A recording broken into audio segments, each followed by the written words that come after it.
Okay, today we're going to show you how to fix your Westinghouse TV if it won't turn on. We're going to show you several methods for fixing this problem.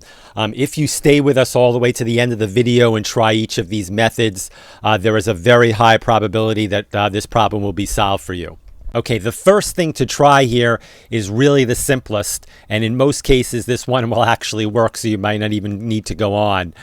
Just basically unplug your TV from the wall, wait about 60 seconds. Now don't be impatient here, wait the 60 seconds, and then plug it back in. This will reset your TV. Now this is a lot different than switching the remote on and off, so do it from the wall plug.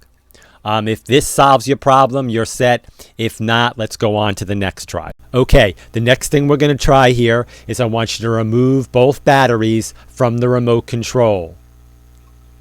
Once you've got the batteries out, I want you to hold down the power button for 15 seconds.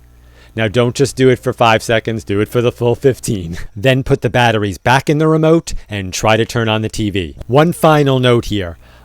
If this does resolve your problem, you're all happy, you can watch TV again, and then maybe a few days later or a week later, the same problem occurs again. You want to go through the following procedure, and this will permanently fix the problem. This is a factory reset. This will restore your TV to exactly the way it was when you bought it. To perform the reset on most Westinghouse TVs, go to Settings, System, Advanced System Settings, Factory Reset everything. That's our video for today. As always, thank you very much for watching, and please remember to subscribe.